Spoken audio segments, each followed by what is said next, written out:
Hello, and welcome to the explanation of a new problem. So in this video, we are going to discuss the question number 3 of LeetCode Weekly Contest 244, which was minimum number of flips to make the binary string alternating, right? So in this question, we are actually given a binary string. Let's go to the example number 1 over here. And we need to reach a target such that this string becomes alternating. Now to reach this target, we can have two different types of operation. So one operation is pretty basic, uh, that you select one character in this string, which is either 0 or 1, and flip it. So if it's 1, you can make it 0, and if it's 0, you can make it 1, right? This is the type 2 operation that is given to us in this question. Another type of operation that we can perform is that we can shift, or let's say we can remove the starting character in this string and append it to the end.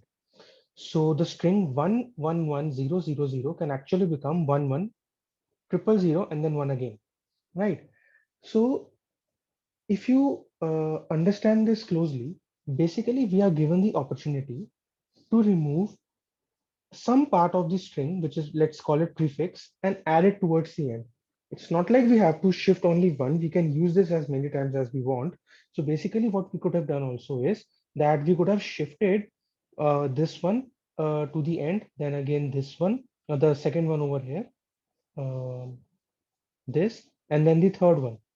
So essentially what we are doing is we are taking a chunk of the prefix of this string and adding it to the, or appending it to the end, right? So this is another operation which is type 1 that is available to us, right? So let's jump onto the whiteboard. Basically, this is the string that is given to us, and we can have two different type of alternative strings.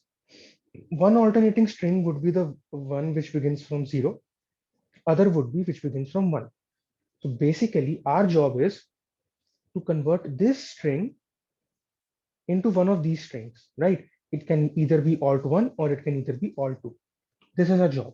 So we have our target and we have our original string. Now to the objective of this question is, to return the minimum number of type 2 operations that we need to perform before the string becomes actually alternating. So we need to make the string alternating by performing the minimum number of flips. Let's understand what the number of flips without any other constraint would be. So if we wanted to achieve alternating string 1 from the given s, as you can see, I would have to flip this. So 1, then this is same. This I'll have to flip. So 2, this I'll have to flip. So 3, this is same. This I'll have to flip. So 4. So to convert this string s to the target one or alternating one, we need to perform 4 flips, right? Okay. Now, if you talk about alternating two target, this is same, one flip, same, same, one flip, same. So as you can see over here, to reach alternating two, definitely we have less number of flips, which is 2.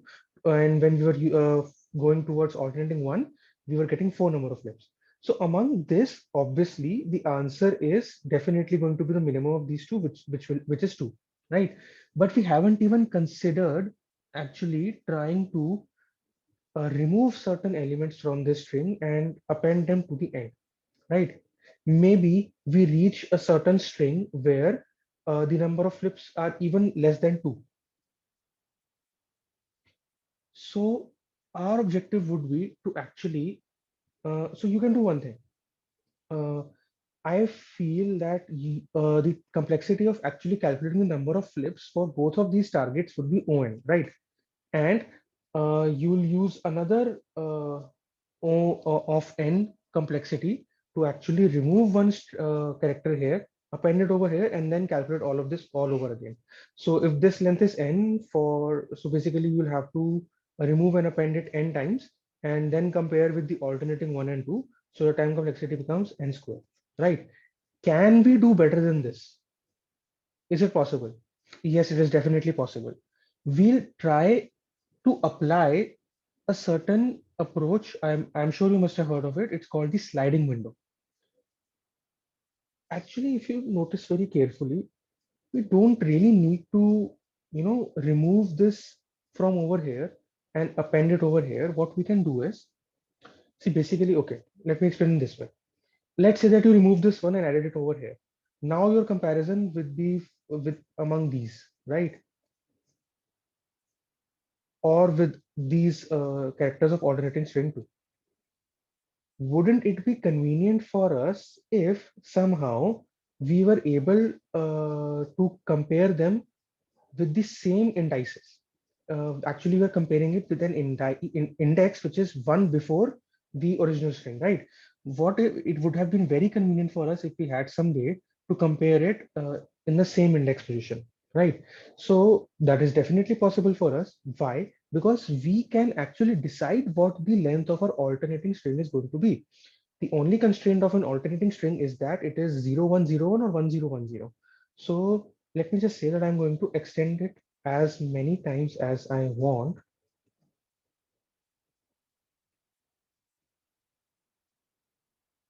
right? And now I'm going to remove this one, add it over here, and perform comparison with this zero. So this one will be calculated from these are the comparisons that we'll make, right? And now another thing, what is the maximum string s that you can obtain by actually removing this one, adding it over here, then removing this one, adding it over here, removing this 0, 0, 0. So if you just, I actually missed a one between in between. Sorry about that. So 1, 0, 0, 0. If you see very carefully, this is basically s plus s. I'm assuming that this plus is going to cause concatenation between the string s itself. So what we can easily do to make this convenient for us is to also extend this string s to this string, right?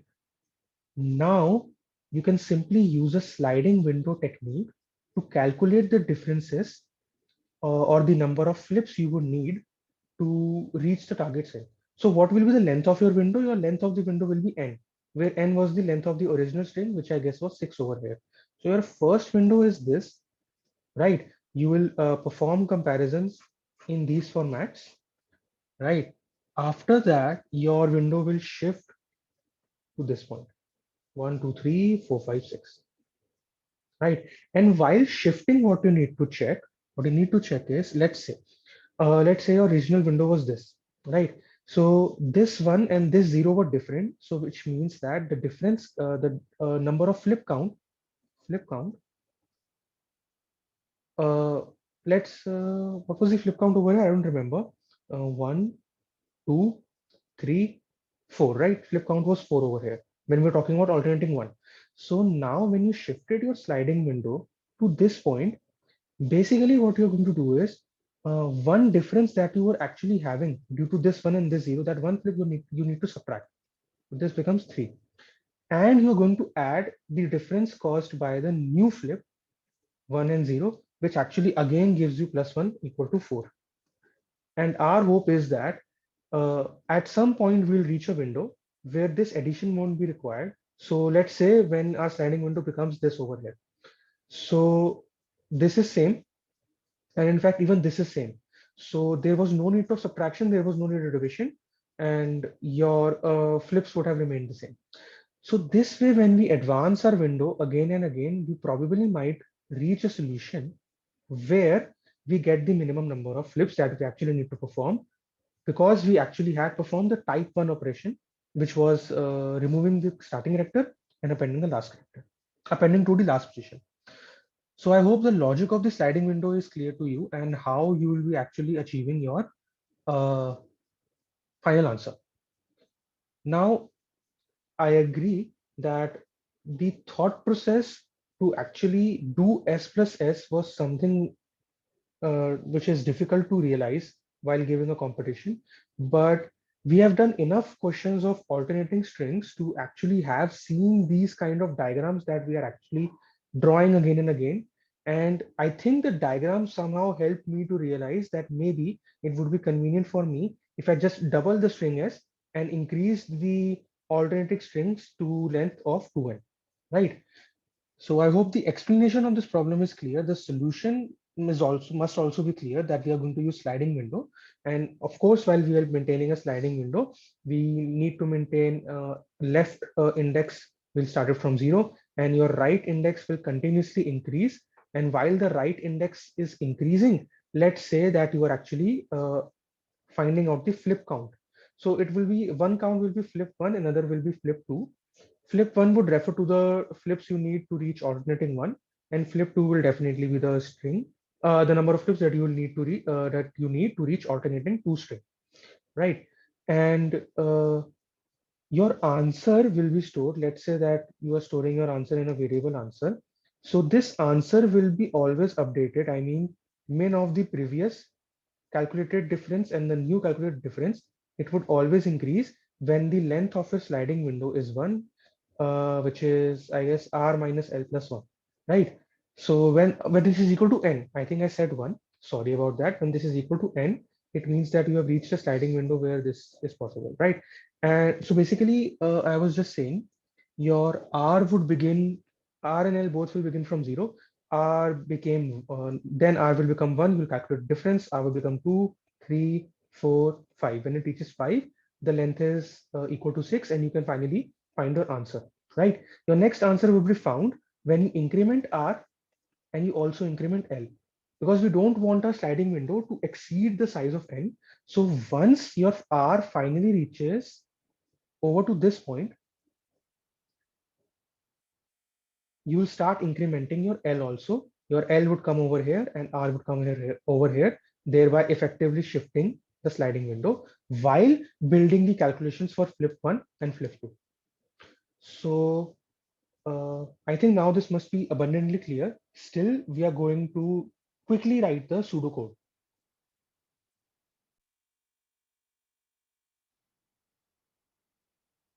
So I'm just going to shift over here, and we're going to begin writing the pseudocode. Let me choose the white pen.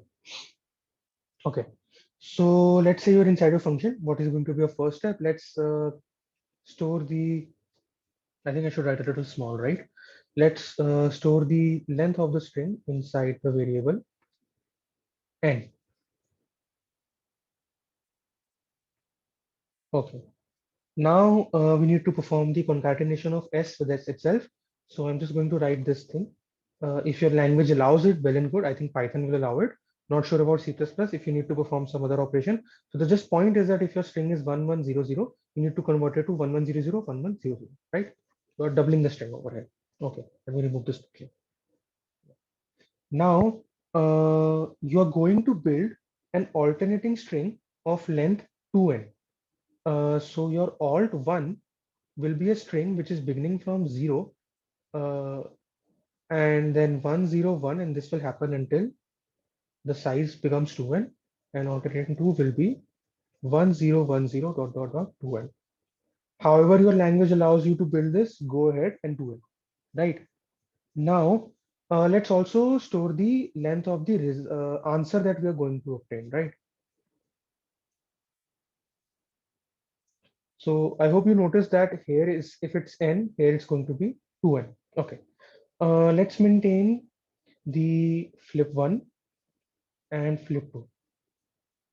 Initially, both of them are going to be 0, right? So flip 1 is actually the number of flips you require to reach from S to alt 1.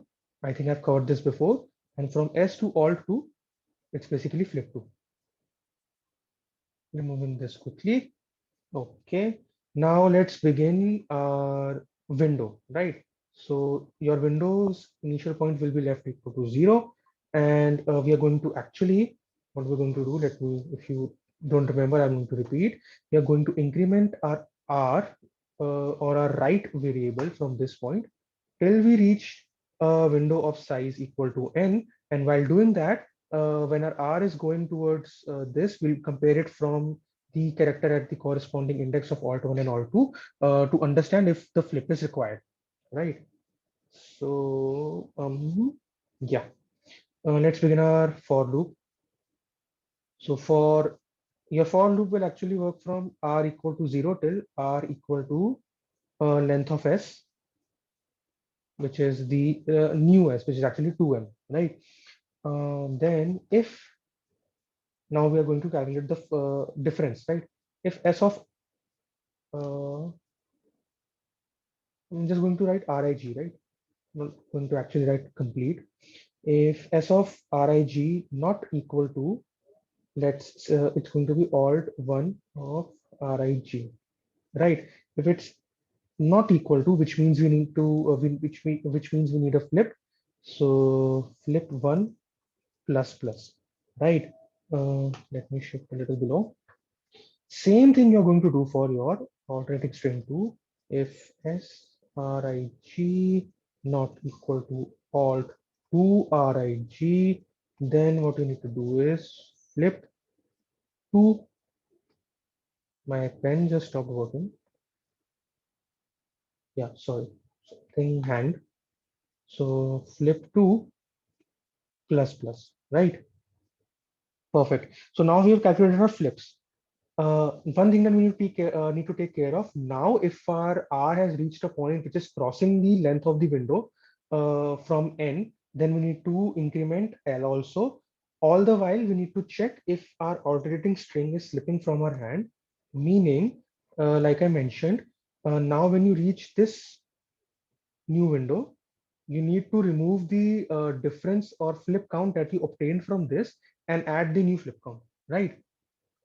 So I think I've messed up my diagram over here, but I hope that you can just seek back to this video if you want that clear, clean diagram. And this was plus, right? So now we're going to check the length of our sliding window, which I mentioned will be R minus L plus 1.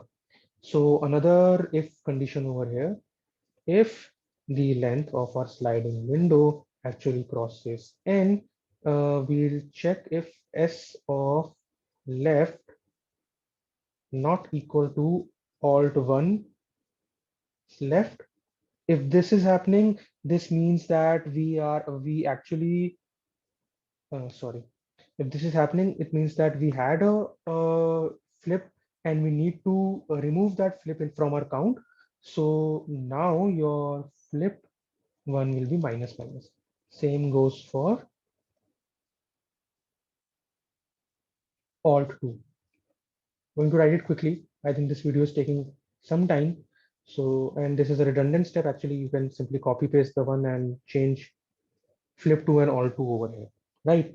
And like I mentioned, you're going to increase your left. Perfect.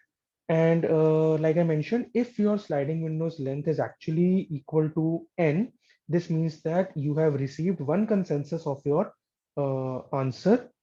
I did take answer variable, right? I'm just going to go up and confirm it. Yeah, I took answer variable. Perfect. So, yeah. So if R minus L plus 1 is equal to n, we have got one consensus for our answer. So your answer will be minimum of answer, comma, the two flips that you have calculated between the alternating strings, flip 1 and flip 2. Excuse me for my bad handwriting. And then finally, at the end, you're going to your, you're going to return your answer. So that's it for this video. I hope the explanation and the pseudocode and guide through this code was very much clear to you. Thank you.